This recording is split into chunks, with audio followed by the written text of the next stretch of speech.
재보선 결과에 따라 가지고 야당의 대승, 뭐 여당의 참패, 지역구도 뭐 자기 본거지도 내줬다 이런 비난들이 올라오고 있습니다. 뭐 표본이 작아서 의미 없다라고 자꾸 저쪽은 그 내용을 폄하하고 있는데 어찌됐건 표본이 작든 적든 크든 작든지 간에 부산 거제에서 완전히 51% 그리고 18% 이상의 차이로 지는 거는 없었던 일이기 때문에 표본의 양에 대한 게 중요하지 않다는 거예요. 그리고 원래 이런 그 재보궐이나 투표율 낮은 선거는 그냥 투표라고 하면 아무 생각 없이 가서 그냥 찍으시는 어르신들이 참여를 하기 때문에 오히려 표본상의 수치보다 더 늘려 잡아야 되는 그런 표본이라고 봐야 되거든요. 재보선 저짝이 더 유리해요, 원래.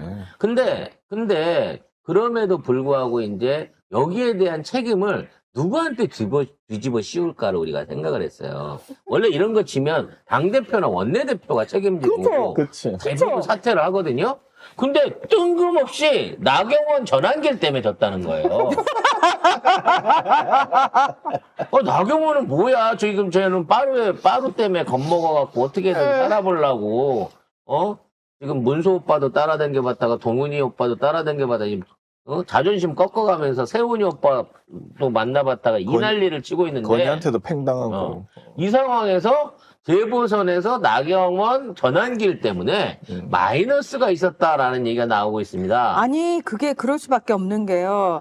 나경원하고 전환길이 가서 나타난 곳은 다 졌다는 거예요. 그렇죠.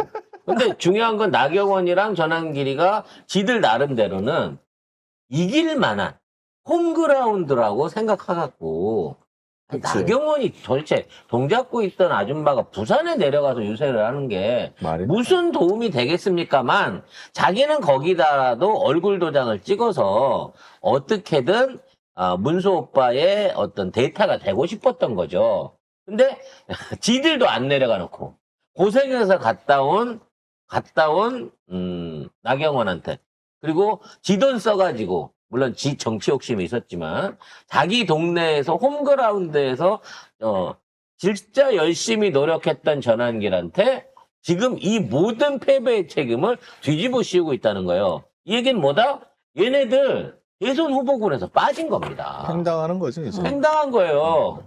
그래서 전환길이 인기가 있었으나 국짐하고 같이 정치를 할 가능성은 이제 없어진 거고 그 자리를 이낙연이 메울 가능성이 점점 더 높아지고 있다는 생각이 듭니다. 거기나, 씨. 뭐 그놈이긴 하지만 어찌 됐거나 선거 관련한 국짐의 패배 분석 뭘 잘못했는지 지들이 왜 나경원이 어떻게 무슨 짓을 했는지 지네들 기사로 한번 분석해 보겠습니다. 자, 윤희석 전 국민의힘 대변인이 뭐라고 얘기를 했냐면은 경남 거제 선거 결과 56대 38이 나왔다. 선거운동이 딱 거기만 뽑아낼 수 있다. 나경원, 김기현이 갔고 전환길 씨가 필터링을 했다. 그 방식으로 갔을 때 우리 당 성적표는 어떻게 되느냐. 그걸 볼 수 있는 곳이 거기였다. 그런데 너무 많이 졌다. 국민의힘은 이 방향대로 가면 안 된다는 강력한 경고다. 지들도 이제 반성은 한 거죠. 근데 내가 보기에는 얘들이 나타나서 뭐 혀를 까먹었다기보다는 애초에 모든 묘수가 동원이 불가능한 아마 그런 상태에서 졌다라고 요런 지네 내부적인 판단이 나오는 거거든요. 그러니까 지들도 알고는 있어. 지금 민심이 우리가 생각하는 것처럼 무슨 뭐 윤석열 지지율이 60%고 그래서 뭐 보수가 총집결을 해서 선거만 하면 다시 51대 49 되는구나. 그게 아니라고 하는 거를 자기 본진을 알고 있어요? 털렸으니까. 모르는 것 같은데, 애들은. 어디 문 열려 있어요? 나 냉면 먹고 나서 너무 추워요. 왜 얼음 동동 내면 냉면을 줬는데 너무 추워요. 예. 아마 걔들은 더 추울 거예요.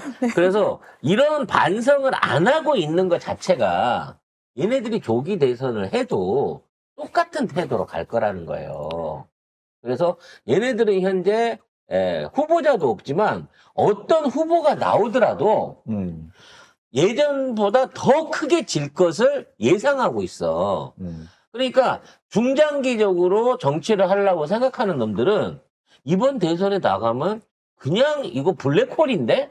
라는 생각을 할 수밖에 없는 이 감각을 가져야 되는데 이 와중에 랭킹에 끼지도 않는 안철수가 나만이 이재명을 이길 수 있다고 막 우기고 있는 거예요. 근데 이준석하고 안철수는 여론조사 할 때 샘플 분할에도 안 넣어주거든요, 지금. 기타에 들어가 있죠, 네. 기타. 잠깐만, 안철수 얘기를 누가 계속 써주나 본데? 왜 아니, 안 써주는 거야? 써주니까 내가 보기엔 지가 기사를 만들고 원고를 갖고 다니면서 이게 쑤셔 넣고 있는 지경인 것 같아. 아니, 뭐 안철수 얘기 누가 귀담아 듣는다고 이 사람이 기사 얘기를 자꾸 쓰는 거예요. 그리고 안철수 어디를 돌아다니더라도 동료위원 한 명이 안 따라다녀요.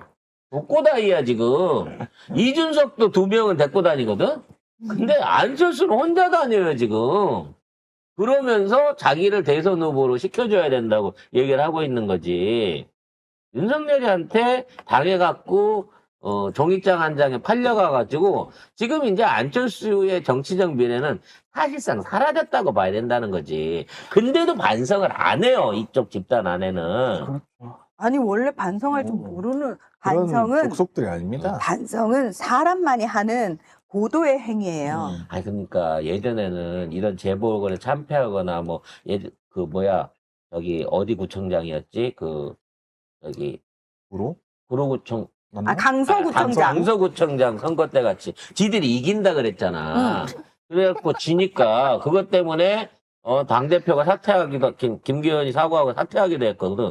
근데 이번에 패배를 해놓고는 사과도 안 하고 사퇴도 안 한다는 거야. 그럼 민심들이 봤을 때는 이 새끼들이 이렇게 한번 경고를 날렸는데도 니들 안 받고 그럼 더 쳐맞아야겠네 라고 생각하면서 더 악영향을 미칠 거라는 거야.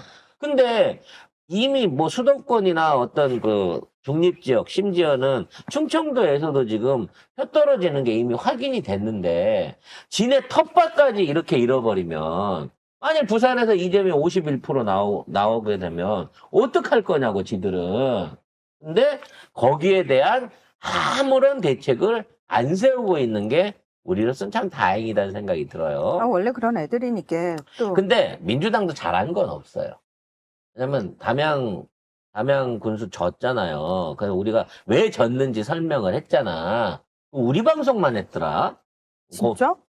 다른 데서는 뭐 그 다른 분위기에 취해서 그런지는 모르지만 고민정 때문에 진 거예요라고 우리가 얘기를 했는데도 불구하고 그런 내용들에 대한 분석이나 비판을 하는 정치 방송이 하나도 없었어요. 근데 놀라운 건 고민정이 아침 라디오에 출연을 해가지고 자기가 거기 가서 선거운동 자기가 분석을 해.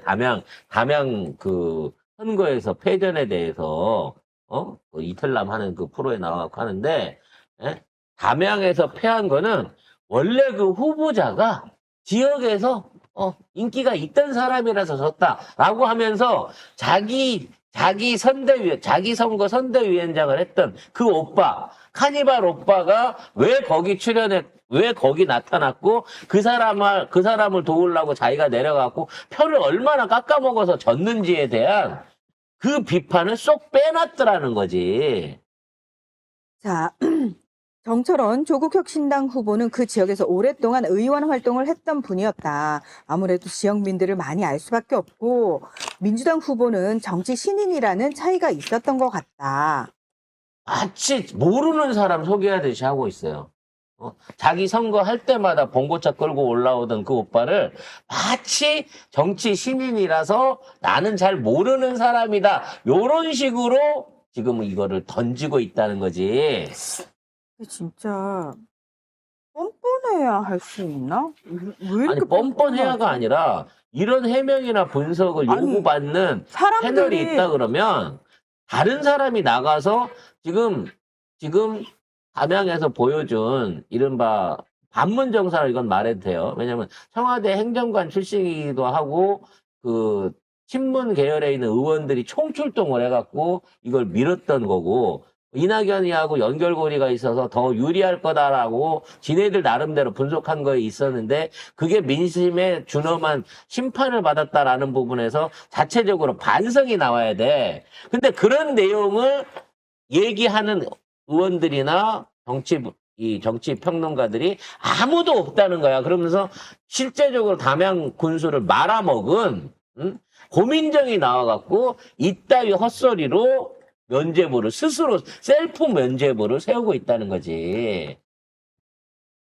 그래서 이제 앞으로 호남 안에서 이 옛날처럼 어떤 문재인의 뭐 청와대 사람들 뭐 이런 그 친문이라든지 또 그와 관련해 가지고 이재명 대표를 반대편에 섰던 수박들 같은 경우에는 앞으로 정치를 하는 데 있어서 호남 민심의 지원을 받기가 이렇게 힘들어졌구나라는 부분을 미리 알아야 돼. 그리고 대선 때 가갖고도 고민정 너는 나타나지 마.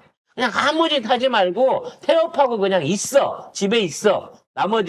나머지 선거운동은 다른 당원들이나 다른 의원들이 알아서 할 테니까. 차라리 저쪽 당 선거해줘.